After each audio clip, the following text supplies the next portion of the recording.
Émilie Dez pour les infos.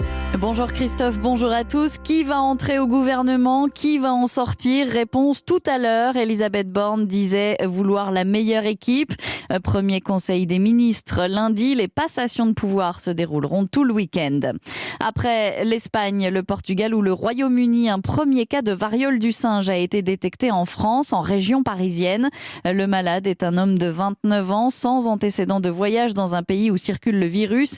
Il est isolé à son domicile. Alors faut-il s'inquiéter de ce nouveau virus? La maladie, habituellement présente en Afrique, provoque fièvre, boutons et maux de tête. Elle se guérit généralement toute seule.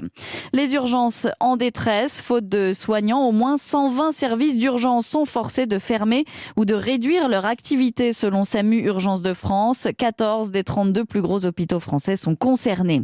Au 86e jour de la guerre en Ukraine, la Russie assure avoir presque achevé la conquête de la région de Louhansk, au nord-est de Mariupol. Moscou qui veut accroître son contrôle sur les territoires du Donbass. À Mariupol, les derniers soldats ukrainiens retranchés à Azovstal ont reçu l'ordre d'arrêter de défendre la ville.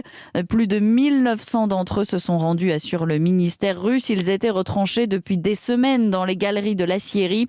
Notez que les pays du G7 ont promis de mobiliser 18,7 milliards d'euros pour soutenir les finances de l'Ukraine. Vadim Chichimarin n'est pas coupable, c'est ce qu'assure l'avocat du premier soldat russe jugé à Kiev pour crime de guerre. Il a demandé au juge d'acquitter son client qui a dit être sincèrement désolé d'avoir tué un civil non armé de 62 ans. Le verdict est attendu lundi. En France, 3 membres d'une même famille, les parents et l'un des enfants sont morts après avoir été emportés par une vague hier dans le Finistère. Selon la préfecture maritime de l'Atlantique, ils pratiquaient la pêche sur une digue à Plogoff. La météo n'était pas spécialement défavorable.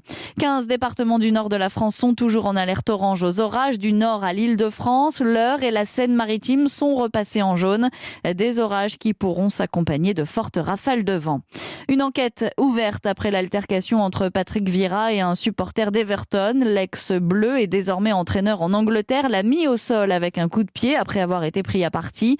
Ça s'est passé hier après la victoire d'Everton. Kylian Mbappé va-t-il rester au PSG ou rejoindre le Real Madrid? L'entraîneur de la capitale assure ne pas connaître la décision de son joueur. Mbappé pourrait disputer demain son dernier match sous le maillot parisien. Europe 1.